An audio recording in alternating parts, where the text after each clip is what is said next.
If you want to know what the rules of permitted development rights are, then this video is the first of a kind of series of how to use permitted development rights to add the most value to your property. And this video is all about houses. So permitted development rights have changed a lot in the last couple of years, whereby now you can add an amazing amount of value and floor space through permitted development rights alone. And the reason why that's so exciting for developers and property owners is anyone who's ever come across the planning system knows how convoluted, how inconsistent, how long it takes to get permission. So permitted development rights are a whole way of kind of sidestepping that whole process. It gives you certainty and an assurance about what you can do with your property, so that you can know before you even apply that you're going to get permission, and you can also do the kind of calculations as to how much value that's going to add, because officers won't. There's not that issue of officers refusing it or negotiating a reduction in the size of anything you want to do, because there's certainty. So this video is going to be walking through the best strategies to do that. I'm going to be giving you at least four, and I'll be saving the best in my opinion till the end. So stick around for that. So let's start off with the first one. So before we get into each strategy, I'll just kind of set the scene of what permitted development rights are and the things to look out for in the context of this video. So all of these types of development come from a document called the General Permitted Development Order. It's a document that lists out all the different types of development you can do without planning permission, and within there's certain conditions. So that's where this comes from. The other thing is to look out for is Article 4 directions. It's a word that's thrown about and not many people really quite understand what it is. Article 4 directions restrict certain types of permitted development rights, not all. So as part of your research using this video, you'll need to find out what the Article 4 direction specifically restricts. It doesn't necessarily block all of them, so you may well be able to benefit from all the things I mentioned in this video, but there may be an Article 4 direction in place on your site, but it might not affect you. So just know that it's quite an important thing. Conservation areas, generally speaking, they restrict the amount of permitted development that you can do, so know that. Listed buildings do not benefit from permitted development. Neither do flats. It's a kind of a weird hole in the system. So if a house has been subdivided into flats, you can't benefit from permitted development rights. You can still apply for these things though, and quite likely get permission. But if you want to use the kind of the PD process, then flats don't really get the chance to do that. And the last thing to note is that even though these things are quote unquote permitted, you must always get a decision from the council to prove it so, because if you want to sell the house, when solicitors do their checks, they'll want to know that what you've done has got permission, and also you'll want to get to know if anyone complains. So if a resident complains, you'll have a certificate to show them. If you build something without permission, even though it is quote unquote permitted, you'll get enforcement officers involved, and it creates a whole issue that you don't want to deal with in the planning system. So always get your decisions from council. So that's just a kind of introduction and things you consider before we get into the strategies. So as I said before, this video is about permitted development for houses in particular, and all of the permitted development rights come from a document called the General Permitted Development Order.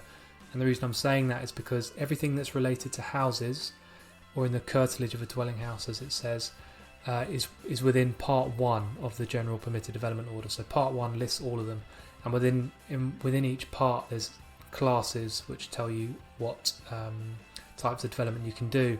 So class A, starting off with the first one, is about enlargement of your dwelling house. These are the things that you can do, like rear extensions, side extensions and roof extensions. There are kind of caveats within either of them, and the kind of headlines are that you can do rear extensions of 3, 4, 6 or 8 meters, and that depends on whether you're a detached, semi-detached or terrace property, and also whether you're in a conservation area.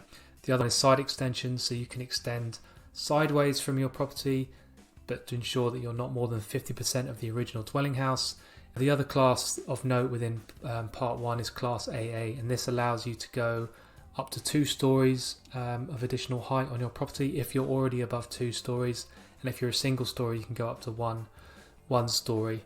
For this class you do need something called prior approval, which is a kind of pared back planning process. So you still need to get an assessment needs to be done by the council to do this, but essentially the principle is established. You can't do this in conservation areas.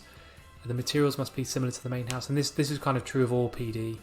When you're doing with extensions, they all have to be similar in design to the main house. So the design has to be the same. No windows on a side elevation. The roof pitch. So if you've got a pitched roof, you have to go up in the same pitch. You can't change the profile, and it has to be used for residential purposes. So that's just preventing you from changing the use of the upper stories for other uses. So those are the first two classes within part 1 for enlarging your house, and if you add all those things up together, particularly the rear, side and roof extensions, that's a lot of floor space.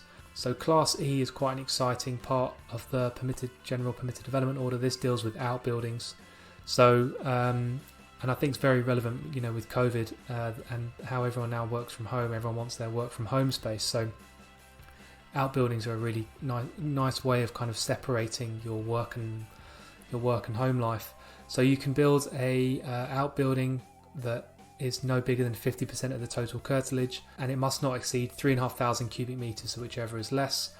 Now the key to this is though that it has to be incidental to the enjoyment of the dwelling house, which is basically a funny way of saying that it has to stay within the single use of your house. So you can use it as a gym, you can use it as a swimming pool, you can use it as a home office, you can use it as anything you want. The point is here that you cannot kind of establish the principle here of building an outbuilding and then change the use, or do a title split and then sell it off as its own self-contained unit. That's a big kind of planning issue in itself, and I've been in appeals where that's the case. So just bear that in mind. So you can build an outbuilding, but it has to be incidental to the enjoyment of the dwelling house. But this adds a huge amount of value to your property. So I said if you stuck around to the end, I'll be giving you a bonus strategy. So this video is about how the rules of permitted development rights for houses, not only extensions to houses, but also the possibility of getting new houses. And that's where the kind of most exciting part of PD has changed in the last couple of years. So part 20, which is the last part that was added in the general permitted development order, is about the construction of new dwelling houses. And in there they've got class ZA, A, AA, AB, AC, AD. And basically these are just listing the various types of buildings that you can add up to 2 stories on these buildings for new dwelling houses. So unlike before where it was just 2 stories for an extension for your own house, these are for the principal aim of adding flats to new blocks of flats in residential use. You can add 2 stories to commercial buildings, and then residential buildings that are either in terraced, detached, or if they're blocks of flats. So it's a really in the grand scheme of things, the country is really struggling for housing delivery. So this is a huge step from the state government to give everyone assurance that we can add new houses on these sites. But the point is that the principle of adding 2 stories on a lot of the country has been established. So it's a really good opportunity for anyone that owns any types of these buildings, and it also lets you think creatively about a type of building that wouldn't necessarily be suitable for new flats. You now have the PD right to benefit from it. So part 20 is a really interesting part of PD, and one that can really be, if used well, can add immense value by adding, if you can add 2 units to on these sites, you're talking about an incredible uplift in value. So part 20 is really good to be aware of. So that's it. So those are the best strategies to use for houses. Those are the rules for permitted development rights for houses. If there's anything here that you want me to expand more on, for instance, like if you want me to talk more about part 20, I'm happy to do that. And there's also other parts of the general permitted development order that I've done videos on as well, like class MA permitted development, which is commercial to resi. That's quite an exciting part. So if there's any other strategies you want me to touch more on, please leave a comment below and I'll be happy to do another video on it as well. And until then, I'll see you on the next video.